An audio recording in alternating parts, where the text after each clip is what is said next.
Oi, pessoal, tudo bem? Tudo bem, joia? Pessoal, vamos tratar agora, nas próximas aulas, dos crimes contra a liberdade individual. Terminamos, então, os crimes contra a honra. Tratamos agora de um tópico, então, e de um capítulo dos crimes contra a liberdade individual, ainda dentro do título dos crimes contra a pessoa. Então, daí são vários crimes que a gente vai ver agora, então. Enfim, vamos tratar, então, desses crimes contra a pessoa.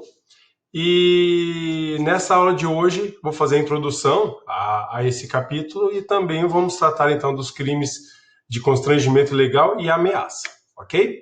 Então tá, pessoal, dos crimes contra a liberdade individual, percebam que a nossa Constituição ela é bem enfática, bem clara sobre a liberdade da pessoa. Então nós temos o artigo 5º, inclusive no CAPT, que fala lá de um direito fundamental, então, que seria a liberdade da pessoa. Então a vida, patrimônio, né? A liberdade também é um bem jurídico assegurado pela Constituição, tá? Além do mais, nossa legislação inteira, né, inclusive a legislação para o particular, tem-se o princípio de que o que não for proibido é permitido, né? A administração pública inverte, então, esse conceito, né? Agora, para o particular, nós temos, então, o seguinte preceito, que o que não é proibido é permitido, ou seja, né, todo humano ele nasce livre, toda pessoa nasce livre. E aí nós temos circunstâncias e legislações que impedem o ser humano de fazer alguma coisa, a pessoa de fazer alguma coisa, tá? E como seria esse crime, então? Né? Esse crime é quando você tira a liberdade da pessoa, você tira a liberdade de fazer algo, de ir e vir, enfim, qualquer circunstância aí que retire ou então mesmo diminua essa liberdade pessoal, tá bom? Então, desses crimes que a gente vai estudar, nós vamos estudar então a situação de liberdade pessoal, que é do constrangimento legal, a ameaça, né, a situação de sequestro também, a redução condicional de escravo, tráfico de pessoas. Aí nós vamos estudar também o crime de violação de domicílio, aí os crimes aí de inviolabilidade de correspondência, de documentos, e depois também aí os crimes daí de inviolabilidade de segredos, né? Inclusive também um crime também que é um dos crimes mais novos aí, que é do crime de inviolabilidade de dispositivo eletrônico, tá? E encerramos então esse capítulo, ok? Então tá bom então, para os crimes de hoje, nós vamos então ver os crimes de constrangimento legal e ameaça, que são crimes muito parecidos. Então, por conta disso, nós precisamos trabalhar ele, eu gosto, né, de trabalhar ele em uma aula só, e fazer então daí essa distinção entre esses dois crimes, tá certo? O constrangimento legal está no artigo 146, o crime de ameaça é o artigo 147. Na prática, eu vejo bastante situação de constrangimento ilegal e ameaça em crimes em relações domésticas e familiares. Né? Então, se tem bastante, né, situações aí de constrangimento ilegal e ameaça em crimes que se aplicam à Lei Maria da Penha, tá? Mas nada impede que se cometa também esse crime, né, contra outras pessoas. Ressalvar sempre que esse crime nunca pode ser cometido pelo agente da administração pública, que nesse caso cometerão, então, crime de abuso de autoridade, tá? Então, constrangimento ilegal ou então a ameaça, então, o administrador, então, nesse caso, a pessoa da administração pública, ou seja, o funcionário público no exercício da sua função, não comete esse crime, sim crimes de abuso de autoridade. Por isso que cabe habeas corpus, enfim, né, situações que a gente vê de forma, né, mais específica. Ok? Então tá bom. O crime de constrangimento legal, no artigo 146, ele fala lá: constranger alguém mediante violência ou grave ameaça, ou depois de haver reduzido por qualquer outro meio, a capacidade de resistência a não fazer o que a lei permite ou a fazer o que ela não manda. A pena, então, aí é de detenção de 3 meses a 1 ano ou multa, né? Verifique que são crimes pequenos, crimes aí que têm penas muito pequenas, né? Se você vê o crime de ameaça também é um crime que tem uma pena muito pequena, 1 mês a 6 meses, né? Então, crimes que têm detenção são crimes aí que não trazem um prejuízo muito grande para quem comete, né? trazendo, de certa forma, né, uma opinião própria, prejuízos para quem é vítima, porque passa muito medo, né, sente essa situação de você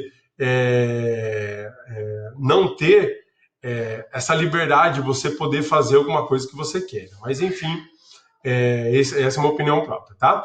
Ó, se vocês perceberem, esse crime, o crime de constrangimento legal já faz muito tempo que ele é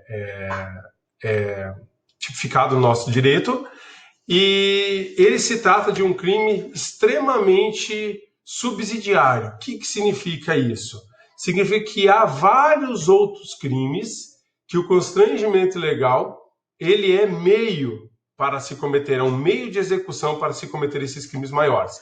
Não se trata de absorção, mas sim de uma forma de um meio de execução. Então, por exemplo, nós temos os crimes de estupro, temos os crimes de extorsão, onde o crime de concussão, né? São crimes em que você vai constranger a pessoa, você vai cometer o crime de constrangimento legal, só que com uma finalidade específica, uma finalidade patrimonial, uma finalidade sexual, uma finalidade de patrimonial sendo funcionário público, tá? Nesses casos, então, esse crime se torna subsidiário, você vai aplicar somente a pena do crime maior, tá? Não é absorção, mas sim uma situação de subsidiariedade. Ou seja, se faltar algum elemento também daqueles crimes maiores, nesse caso vai responder pelo crime de constrangimento ilegal, tá bom? Então seria uma situação específica de subsidiariedade. Bom, quanto ao conceito, o que é esse crime? Esse crime, então, tem duas formas de você cometer ele. É você obrigar alguém a fazer o que a lei não manda ele fazer, tá? Então, obrigar alguém a fazer o que a lei não manda. O que é isso e tal? Vamos supor uma situação específica de andar de bicicleta.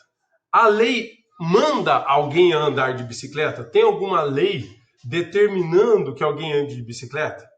Não tem, né? Então, o que vai ser o crime? Quando você pega a pessoa mediante violência ou grave ameaça ou qualquer outro meio, você vai lá e obriga ela a andar de bicicleta. Você coloca a arma na cabeça dela e vai lá, anda de bicicleta. Tá? Claro que isso é um exemplo, né, para poder até exemplificar melhor para vocês entenderem. Mas na prática, o que a gente vê em situações de violência doméstica?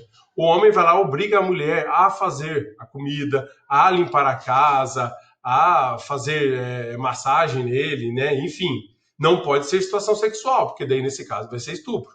Tá bom? Então, eu obrigar a ter relação sexual com ele vai ser estupro.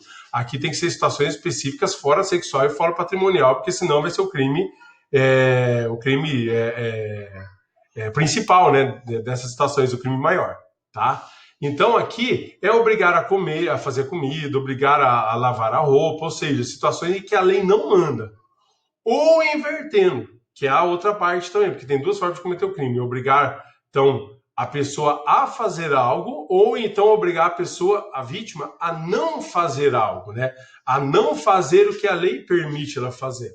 Tá? Então, por exemplo, a lei ela não proíbe que alguém ande de bicicleta. Não é verdade? Então a pessoa pode andar de bicicleta que ela quiser. Aí você vai lá, a pessoa vai falar assim, eu vou andar de bicicleta. Você fala, não vai andar, né? Mediante violência grave ameaça. Perceba que inverteu, porque no outro exemplo, você obrigava a pessoa a andar. Agora, então, daí você vai obrigar a pessoa a não fazer algo que a lei permite que ele faça. Então, no caso de violência doméstica, situações aí, obrigar a esposa a não sair de casa, obrigar a esposa a não se vestir de alguma forma específica, deu para entender? Né? A não fazer aquele tipo de comida. Então, você vai obrigar então, a pessoa para que essa vítima deixe de fazer algo. Então, seria essas duas formas de cometimento do crime, sempre mediante violência ou grave ameaça ou outro meio. Então, é o conceito desse crime. O bem jurídico protegido, então, é a liberdade física e psíquica da pessoa, né, bem protegido pela Constituição, e o objeto material, ele é, então, daí a pessoa humana, né, não pode ser cachorro, enfim, não pode ser outra pessoa, precisa necessariamente ser pessoa humana, viva, né. Quanto ao sujeito ativo, ele é comum, e o sujeito passivo, ele é comum, tá? O sujeito ativo, então, qualquer pessoa pode cometer, né? Já falei sobre a situação em que for funcionário público, então comete crime de abuso de autoridade, e o sujeito passivo, então, também pode ser qualquer pessoa, mas desde que essa pessoa tenha capacidade de entendimento de que está sendo constrangida, tá? Uma pessoa, né, uma criança de tenra idade, até 5 anos, ou uma pessoa deficiente mental aguda, grave, nesse caso eles não têm consciência do constrangimento. Eles não sabem, né, não têm consciência. Então, nesse caso, a doutrina entende que não há esse crime, tá? Não há esse crime se for uma pessoa de tenra idade. Nesse caso, então, você pode até classificar como maus tratos, né? Dependendo do fato criminoso que se cometer, né? Ou determinar que essa pessoa faça alguma coisa que seja criminosa, você vai acabar respondendo, né? Mas se for um ato que não se trata de maus tratos, não se trata de nenhum ato aí criminoso, a pessoa não responde por crime nenhum, tá? Então, aqui tem que ser uma pessoa que tem a capacidade de ser constrangida. Quanto ao tipo objetivo desse crime, perceba que o verbo é constranger. O que significa esse verbo? Constranger significa você tirar a autodeterminação da pessoa, tirar a liberdade dela. A pessoa constrangida, ela se sente presa. Isso significa constranger. Não é aquele constrangido que a gente vê aí nos amigos, né? Nossa, que a pessoa ficou constrangida com aquela brincadeira, né? Isso é envergonhado, né? Não é crime. Você tirar sarro da pessoa, a pessoa se sentir envergonhada. Aqui tem que ser constranger. Significa o quê? A situação de tirar a autodeterminação da pessoa. E aí são duas formas de você constranger. Você constranger a pessoa para que ela faça algo, então uma conduta comissiva da pessoa, da vítima, ou então uma circunstância, então, para que ela deixe de fazer algo, ou seja, uma conduta da vítima de forma omissiva. Então, obrigar alguém a andar de bicicleta, obrigar alguém a não andar de bicicleta, obrigar alguém a fazer comida, obrigar alguém a não fazer comida, obrigar alguém a passear no parque, obrigar alguém a não passear no parque, deu para entender? Então, são circunstâncias aí que você obriga a pessoa a fazer, ou então a pessoa a não fazer, a vítima a fazer ou a vítima a não fazer, tá? Uma coisa que tem de extrema importância, essa obrigação, essa coisa que você vai mandar a pessoa fazer ou não fazer, tem que ser ilegal, ilegítima. Não pode ser uma circunstância legal, que daí você está no exercício regular do direito. Vamos supor, então, que você vai obrigar uma pessoa a não fumar em local proibido. Então, lá dentro da faculdade, por exemplo, é proibido fumar, alguém vai lá sem citar. Você vai lá, mediante violência ou grave ameaça, e obriga a pessoa a não fumar. Nesse caso, você está no exercício regular do seu direito, tá certo? Então, para cometer esse crime, precisa, então, a circunstância, né, a situação que você vai obrigar a pessoa a fazer ou não fazer, ser de forma ilegal. Você não tem o direito de obrigar a pessoa a fazer aquilo ou a não fazer. E essa coação, né, ilegal tem que ser, pode ser absoluta ou relativa, ou seja, absoluta, que você não tem direito nenhum, e relativa seria que a circunstância que você tem relativamente um direito, mas não pode ser exigido por lei, tá? Tem que diferenciar esse crime de uma coisa que é específica, de uma coisa bem singular, que é do crime de exercício arbitrário das próprias razões. O que é isso? É um artigo, então, daí que é um crime contra a administração da justiça, que é você obrigar a pessoa a fazer alguma coisa que você tem direito, como, por exemplo, pagar uma dívida, tá? Não uma dívida de jogo, que nesse caso será daí o constrangimento legal, porque você não tem direito a cobrar. Mas vamos supor uma circunstância que você tem direito a cobrar ela, direito de conseguir aquilo, não pelas próprias mãos, mas por meio da justiça. Então, pagar uma dívida, receber um bem, né, a guarda de alguma coisa, né? Enfim, nessa circunstância, se você fizer o constrangimento mediante violência ou grave ameaça, não será esse crime. Aí será o crime de exercício arbitrário das próprias razões, artigo 345, que a gente vai estudar no ano que vem, tá bom? Então lembre, para ser esse crime, tem que ser ilegal aquilo que você está cobrando, tá? Não pode ser legal, você não pode exigir nem de forma judicial e nem de qualquer forma como exercício regular do direito. Beleza? E os meios de execução desse crime, então, são a violência. Então, esse crime, para cometer, você precisa ter pelo menos uma dessas formas de execução, um desses meios de execução. Então você precisa ter a violência, né, que seria lesão corporal, né, ou vias de fato, você bater na pessoa, tá, para que ela faça ou deixe de fazer. Grave ameaça, tá, que a gente vai estudar o que é a grave ameaça agora no crime de ameaça. E qualquer outro meio que reduza a capacidade de resistência. O que significa isso? Você drogar a pessoa, você embebedar a pessoa para que ela faça ou deixe de fazer aquilo que você quer. Deu para entender? Aí então, violência, bater na pessoa, grave ameaça, você ameaçar de mal, injusto e grave, para que ela faça ou deixe de fazer. Ou então a circunstância de você, então, embebedar, drogar, até a hipnose, ela é considerada, então, daí, um meio que reduz a capacidade de resistência dessa vítima. Ok? O tipo subjetivo é só meio de dolo, tá? Direto ou eventual, não cabe ameaça por conta da falta de tipificação legal, ok? E a consumação desse crime, ela é diferente do crime de ameaça, tá? Este crime, ele é um crime material. Precisa a vítima fazer ou deixar de fazer algo. Se você ameaçar a pessoa, constranger a pessoa, né, violentar a pessoa e ela não fizer ainda, não está consumada, ainda está na tentativa. Para ser esse crime, precisa necessariamente você obrigar a pessoa e a pessoa fazer, tá? Daí tem a consumação.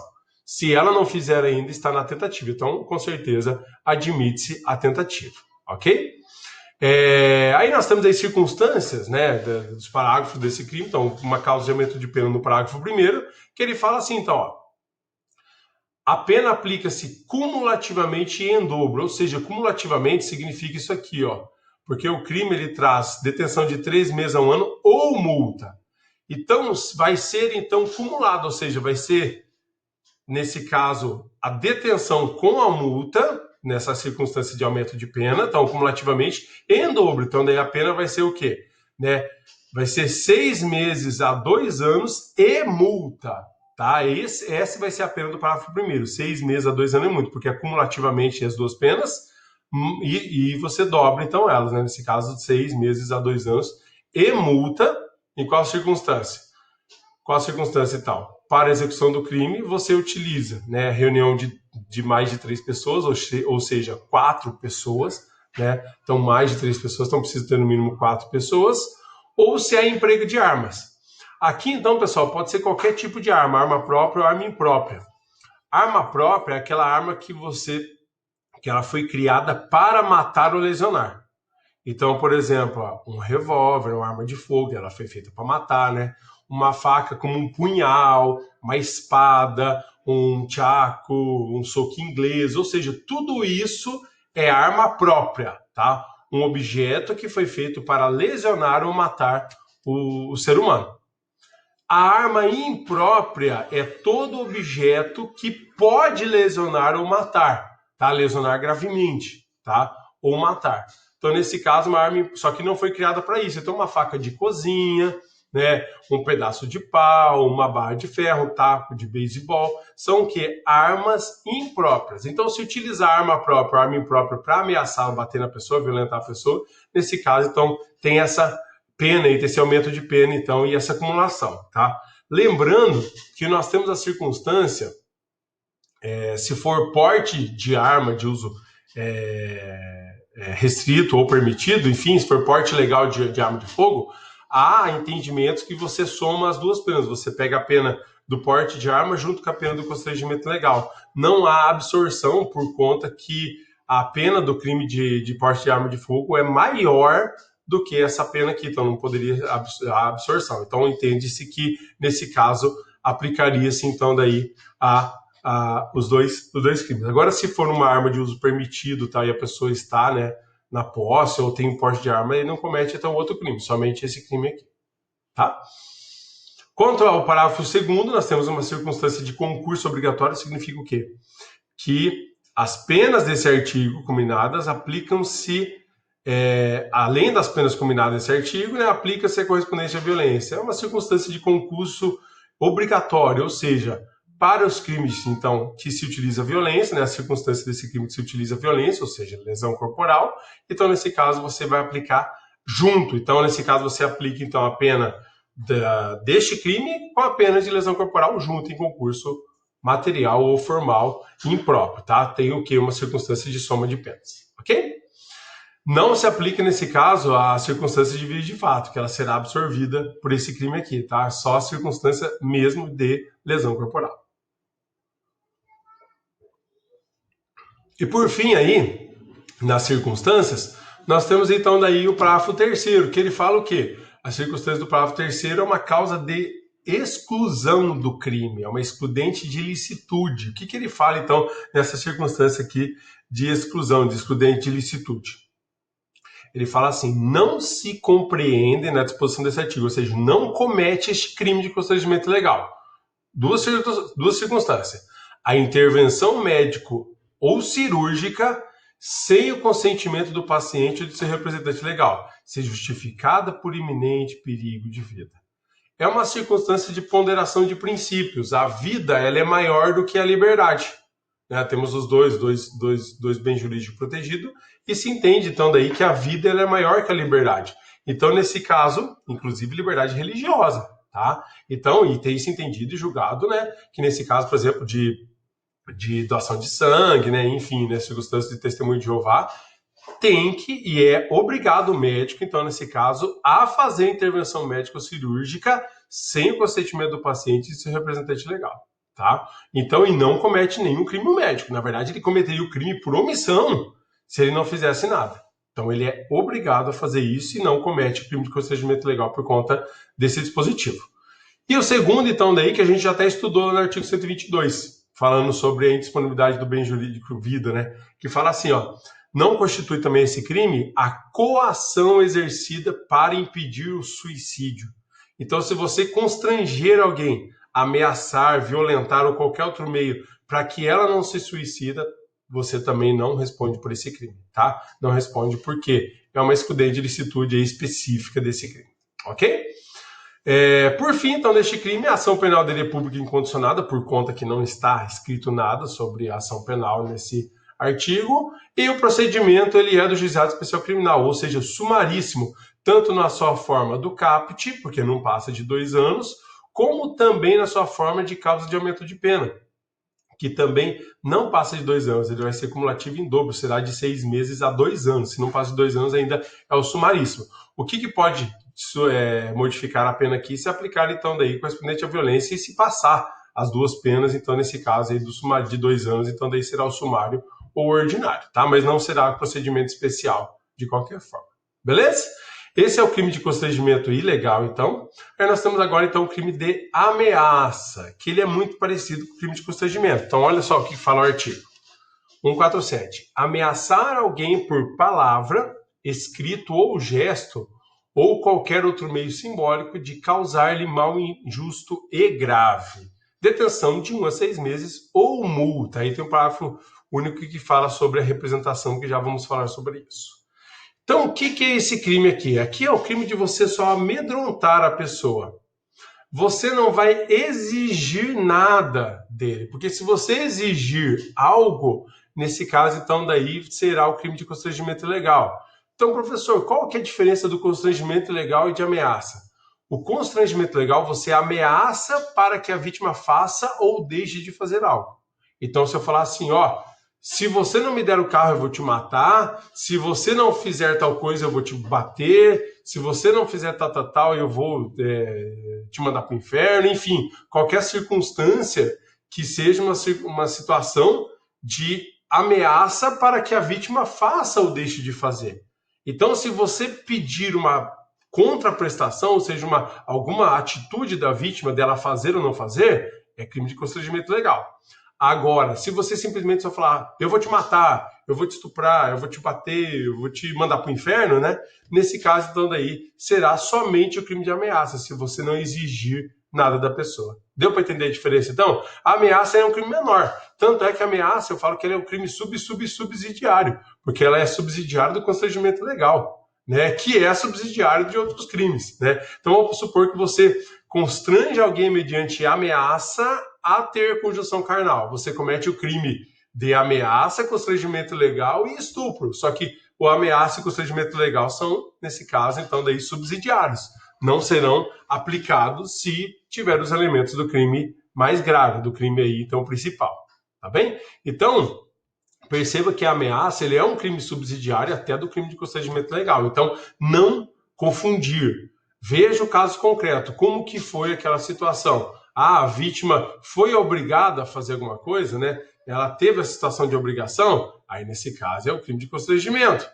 Tá bom? A vítima simplesmente só foi ameaçada. Não se houve nenhum tipo de exigência por parte do agente que está cometendo o crime. Então, nesse caso, é só o crime de ameaça. Ok? Então, seria isso, então. Já falei, então, o conceito e a subsidiariedade. O bem jurídico, então, a liberdade pessoal, né? Mesma coisa que eu falei, liberdade psíquica também da pessoa, não só a liberdade de física, mas também a liberdade psíquica de pensar, porque a pessoa ameaçada, ela perde essa liberdade, né? Fica com medo daquilo, né? Imagina a pessoa te mandar...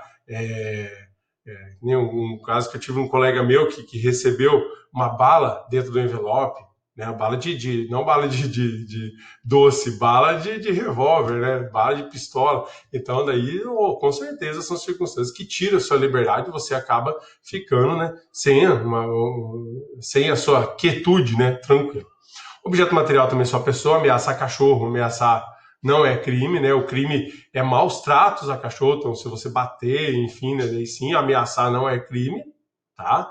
E o sujeito ativo é comum também, e o passivo também é comum. Qualquer pessoa pode ser ameaçada e qualquer pessoa pode ameaçar. Sempre lembrando que em casos de liberdade aí, se for, então, ameaçar, se for quem for, se o sujeito ativo for um funcionário público, então nesse caso ele cometerá o crime de abuso de autoridade, tá? E o sujeito passivo também é pessoa qualquer também, mas desde que seja certa e determinada. Não pode ser qualquer pessoa, então vou matar todo mundo, né? Então, não dá, tem que ser pessoa certa, determinada, ou um grupo de pessoas certas determinadas. Então, por exemplo, vou, então, jogar uma bomba na terceira série da Unipar de Moarama. Aí sim, você tem pessoas certas delimitadas. Aí seria ameaça. Agora, tipo, se você jogar aos ventos, eu vou matar o Moarama inteiro, né? Enfim, aí são coisas que não comete o crime, seria crime impossível. Ademais, nós temos também circunstância que não pode ser pessoa jurídica, tá? A pessoa tem que ser pessoa física. Então, por exemplo, vou jogar uma bomba na ZAEL, vou jogar uma bomba na Unipar. A pessoa jurídica não vai ser vítima, a vítima serão as pessoas que trabalham lá, ou o proprietário daquela empresa, administrador daquela empresa. Tá bom?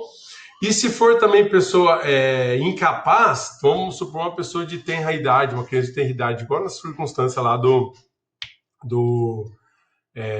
constrangimento legal. Se você ameaçar, ela não vai entender, ela não vai sentir medo, então não tem ofensa bem jurídica. Então, uma criança de 2 anos de idade, 6 meses de idade, vamos colocar 6 meses, né, que ela não tem ainda caráter de entendimento nenhum, então você chega lá e fala, vou te matar, vou te bater, de uma forma risonha, ela vai dar risada. Então, nesse caso, tem que ser uma pessoa que tem capacidade de entendimento, senão será crime impossível, tá bom? E um dado interessante, se você ameaçar presidente do Senado, vice-presidente, presidente da Câmara dos Deputados e presidente do STF, ameaçar de causar mal injusto e grave, você não comete esse crime, sim o crime contra a Lei de Segurança Nacional do artigo 28 da Lei de Segurança Nacional. Ok? Quanto à forma de cometer o crime, então, o tipo objetivo. Então ele fala assim, ó, ameaçar significa o quê? Intimidar, amedrontar, né? Ou seja, causar medo na vítima. A ameaça, o objetivo é tirar a liberdade pelo medo. Seria isso. E o artigo ele fala assim, ameaçar daí tem as elementares. Ameaçar de causar mal injusto e grave. Precisa ser uma ameaça que cause mal à pessoa, tá? Ou seja, você ameaçar de dar um abraço, a não sei que você tenha, sei lá, alguma doença que eu tenho, o coronavírus, né? Mas tem que ser uma circunstância que cause mal para a pessoa. Vou ameaçar de te dar de te dar 10 mil reais. Vou ameaçar de te dar uma flor, vou ameaçar de te dar aí um carro, né? Aí não, precisa ser mal, tá bom? E esse mal daí precisa dos outros dois requisitos, que são cumulativos, sempre lembrando disso. Tem que ser um mal injusto, então tem que ser mal, e esse mal tem que ser injusto. Por exemplo, você ameaçar alguém de entrar com uma ação é um mal? Com certeza, ninguém quer ser processado, não é verdade? Agora, entrar com uma ação porque a pessoa te bateu, ou porque a pessoa bateu no teu carro, enfim, porque ela te lesionou o teu bem, então nesse caso você causa um mal, mas não injusto. Então, ó, vou te processar se você não me pagar o cheque. Você está ameaçando o mal, mas não é injusto, é uma forma justa. Então, nesse caso, não seria o crime, tá bom? Como também mal injusto e grave. Tem circunstâncias que são injustas, mas circunstâncias são graves. Então você vai ameaçar, ó, se vou te dar um cutucão, né? Então, mal, com certeza, dar um cutucão é mal. É injusto? Ninguém é obrigado a suportar, né? O injusto significa isso, ninguém é obrigado a suportar por lei, né? Mas é grave dar um cutucão? Não é, né? Então tem que ser o quê? Uma coisa, né, grave, que seja de prejuízo relevante, podendo ser econômico, moral e físico, tá bom? Ademais, essa ameaça precisa você tem que ver quem que é o sujeito passivo, porque ela precisa ter capacidade de causar medo na vítima. Vamos supor que uma pessoa que não luta nada, tal, uma mulher que é magrinha e tal, ameace uma pessoa grande de falar, vou te bater. Não traz nenhum medo, nenhuma possibilidade, seria crime impossível, né? Então, vamos supor que eu ameaçar o Anderson Silva de bater nele, né? Então, você entendeu? São circunstâncias, então, que você tem que levar também a condição da vítima, né? Por isso que há muita ameaça em violência doméstica de homem contra mulher. E há poucas de mulher contra homem, porque muitas vezes a mulher fala assim, ó, vou te bater. Mas a mulher não tem condição nenhuma de bater, ela não tem porte físico, né? E o homem é muito grande e tal. Vocês entenderam? Aí, nesse caso, não seria agora, vou te matar, né? Aí é diferente, porque a mulher com uma arma, uma faca, ela pode matar tranquilamente um homem. Aí sim pode ser circunstâncias de ameaça, tá bom? Então precisa 3 simulações então aí para as elementares desse crime. Então tem que ser mal, injusto e grave, tá certo? E aí a forma de você cometer o crime, ele fala assim, ameaçar de causar mal, injusto e grave por, daí ele fala, né, o artigo ele fala dessa situação, né? Tem que colocar aqui no artigo de novo, ó. Então, ó, por palavra, escrito ou gesto ou qualquer outro meio simbólico. Tá? Então, palavra é a forma, então por isso que é forma livre, porque é palavra, xingando a pessoa, falando, escrito, gesto, né? Você pegar a pessoa, fazer assim, né? Tal, aqui, então o gesto, né? Ou então qualquer outro meio simbólico, né? Você dá uma bala de pistola, dá uma bala de arma de fogo, né? Entendeu? Daí, com certeza, é um meio simbólico. Dá uma cruz para a pessoa, dá um caixão para a pessoa, né? Enfim, qualquer circunstância que cause medo da pessoa, tá? E não precisa ter na presença da vítima, você pode mandar, né, por correio, né, como nesse caso desse colega meu que aconteceu isso. O tipo subjetivo é só o dolo, não há forma culposa, tanto direto como eventual, né? Não precisa ter um dolo específico de dano também, só um dolo de ameaçar, né? O dolo de causar medo à pessoa. E a consumação aqui, gente, então é interessante que ela muda do procedimento legal. A consumação aqui ela é formal, tá? Ela não é uma consumação material, ou seja, não precisa causar medo à vítima. Só há necessidade de ser um mal injusto e grave que tenha capacidade de causar medo na vítima. Deu para entender? Então vamos supor, ó, vou te matar. Você ficou com medo? Ah, não fiquei, mas tem capacidade de causar medo às pessoas. Louco, falar que vai matar, né?